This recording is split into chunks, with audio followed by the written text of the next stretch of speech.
Why is there such a massive city on this tiny island in the middle of the ocean? I thought small islands were supposed to be deserted, the place you go to mine bird poo or dump your garbage. But this island, Malé, has a population of about 210,000, with some estimates going up to 250,000. And look at it, it's the world's densest island. Well, densest if you ignore islands with only a couple hundred or thousand people living on them, and those that don't actually act like islands. These don't act like islands, you can literally drive to them. If we're talking about large, built-up, well-established islands that actually act like islands, aka only accessible by boat or plane, then Malé is our winner. The city itself holds around 109,000 people for every square kilometer, or around 9 square meters for every person. That's only this much space, which also makes it the most dense city on Earth, at least according to Wikipedia's outdated numbers. And a little fun fact about the city, it's the capital of the Maldives, a country made completely of these small, flat, ring-shaped islands called atolls in the middle of the Indian Ocean, ranging from large rural islands with tons of nature to tourist traps to uninhabited jungles to incredibly dense steel-built mazes. That's the Maldives for you. But where is Malé in all of these islands? I'll give you a second to guess. Maybe it's this one? Yeah, this one looks nice and big. Nope! Malé is this tiny one right here. With a length of 1.9 by 1.2 kilometers, it is not large at all. Quite the opposite. Here's Malé compared to Monaco, and to Central Park, and to Singapore. Looks like an ant. And yet it holds over 40% of the nation's population. But in the 1920s, the city had only around 5,000 residents, a much more appropriate amount for its size. In 2000, only a quarter of Maldivians lived in the capital, not nearly half. So people have been living in Malé for over 1,000 years, but it's never been this massive. Why the sudden boom to become the most dominant island in the country and the densest city on Earth? Well, I have a two-part theory. One part is the things the city has, and the second is just sheer coincidence. Let's take a little tour of the city. A street view and top-down tour of the city at least.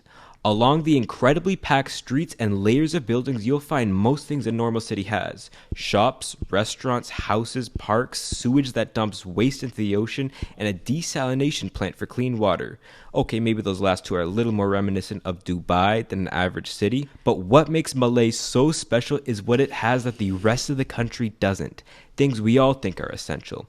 The two largest hospitals in the country, the largest airport, in fact with the largest seaplane operation on Earth, the largest university in the Maldives, the largest port, shipping operation and fish market, the oldest and largest mosques, and despite the beautiful image of the country, surprisingly bad beaches. Oh, and yeah, the government too. The government is in Malé. Why do they pick this island? Well, honestly, just because the old sultans called this island home. And when medieval Islamic traders came to the Maldives, this island is where they built the first mosques in the country, like the Friday Mosque. That's what I'm talking about with coincidence. The island built all of this infrastructure because it's where the government was seated for centuries. Infrastructure that connects the islands to each other and the outside world to let people get the vital imports they need like food, fuel, and almost everything. It's where people work. If you work in the government or tourism industry or shipping, fishing, healthcare, education, there's a good chance you live in Malé. Considering this is the bulk of what Maldivians do, there's a good chance a lot of them live in Malé, just because the things are here. It's what a buildup of political and economic momentum can do. But what about the other islands? There's plenty of space on them to escape this cement jungle. The Maldives has over 1,000 islands in this long downward shape, but only around 190 of them are inhabited. These islands are then grouped into 20 atolls made up of multiple islands, and then 4 cities, each on only one island. Since 2010, there have been elected city councils, atoll councils, and even island councils. I bet the bid for election is just who has more friends when your island is only a couple hundred people large. That's the thing with these islands. They can get really small or really large. Well, only one is really large. Rakitu has only around 80 people, but Hitadu has over 10,000, the most populous island outside of Malé. Yet most still only have 0. Islands full of jungle, beauty, bananas, papayas, and noni fruit. Which reminds me, Agriculture in the Maldives is dismal. Although 10% of the land is dedicated to farms, most are small and on tiny distant islands. Fishing does help, but in order to get enough calories for the country, the Maldives is forced to import their food, especially rice. And so the population of these islands are very vulnerable to the outside world. It's why there are no tariffs on food, fuel, and fertilizers, despite tariffs making up a pretty substantial part of the government's revenue. So those on the atolls who are generally much younger live at much more risk and a lower standard of living than the older workers in Malé, if you could call this a lower standard of living than this. The Maldives also has a significant foreign worker population, nearly all male temporary workers, with many living in Malé and in resorts. That's right, living inside the resorts.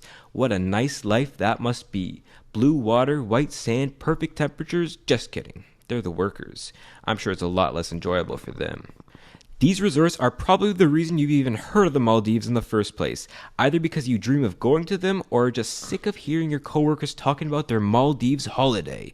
It's not a surprise then that tourism is one of the country's largest industries. Let's put this into perspective. If you look up their imports and exports in 2021, they imported about $2.8 billion of goods while exporting only $240 million, most of that being fish.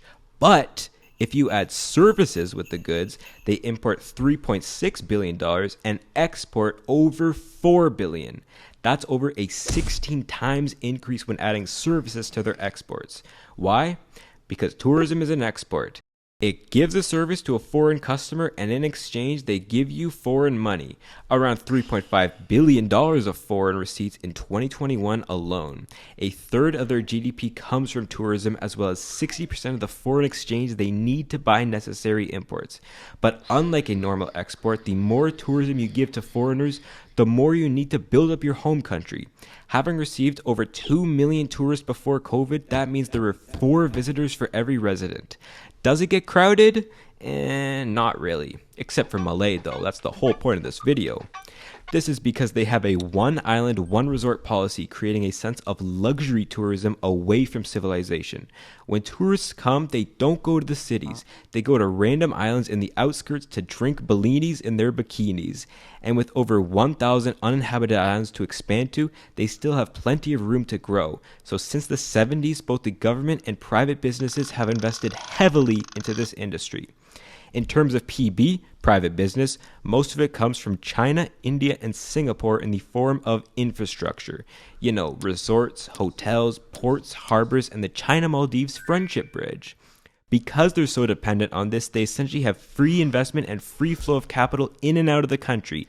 They're in the South Asian Free Trade Agreement and have free trade with China, so it's not uncommon for a resort to be owned by Singaporeans, staffed by Indians, and sold to rich Chinese tourists. But it's not free investment. There are costs. Costs called confusing rules, unclear laws, competition with politically connected businessmen, corruption, and the fact that foreigners cannot own land, only lease it from the government for 50 years.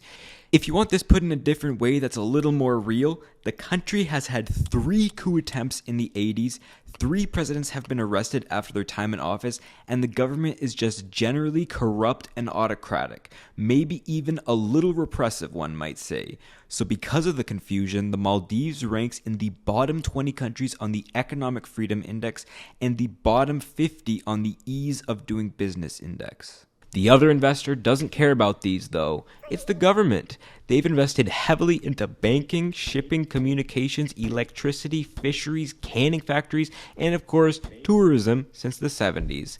The most important are these two, tourism and shipping, arguably what turned the Maldives into an upper middle income economy it is today. These didn't just transform the people, they transformed the government. 3/4 of government tax revenue comes from either tariffs, consumption taxes, or biggest of all, a tourism tax. So when COVID hit and people stayed home playing Animal Crossing instead of traveling across the world and ships stopped shipping, that hit the Maldives incredibly hard. Not only were thousands of people laid off when their major industries were severed, but government revenue was cut by 35% because it came mainly through these industries.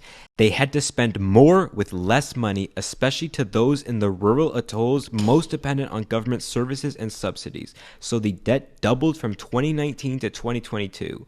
Not a great sitch to be in, but hey, that's the Maldives. How does this relate to Malé's population density though?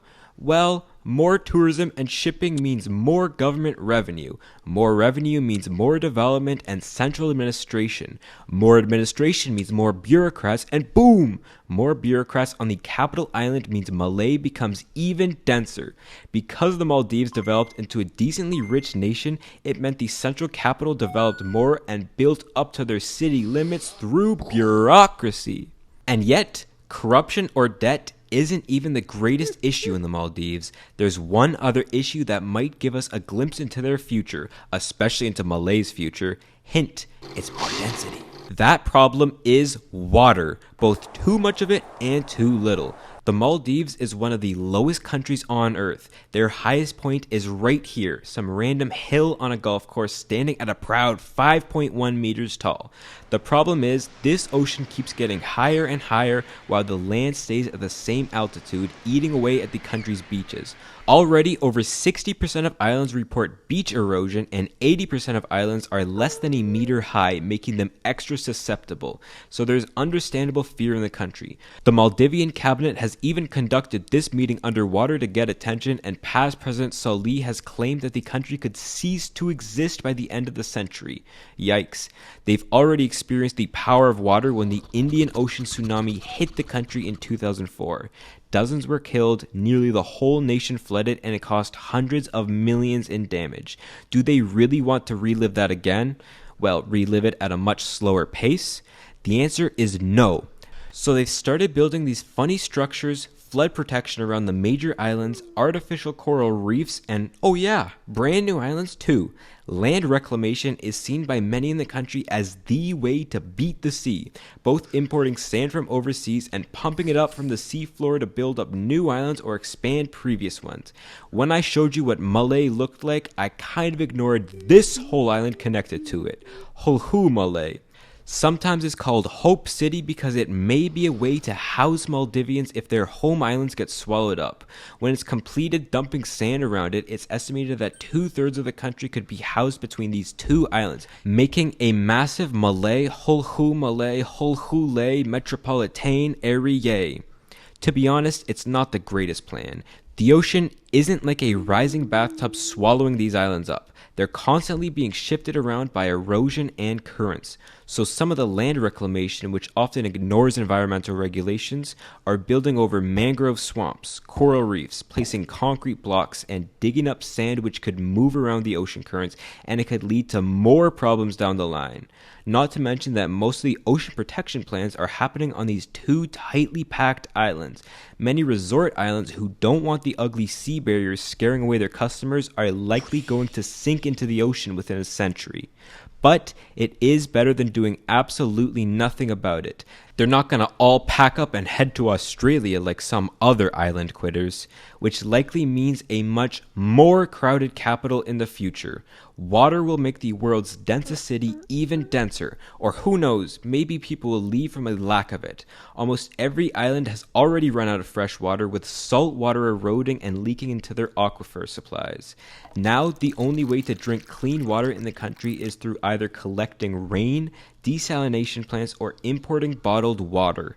It rains a lot in the country, like rains an ungodly amount, but this is still such an unsustainable way to collect one of the most important resources we need. But when the whole country is unsustainable, what can you really do? I hope you're all excited for a new city-state to be added to this list. This time, in the ocean.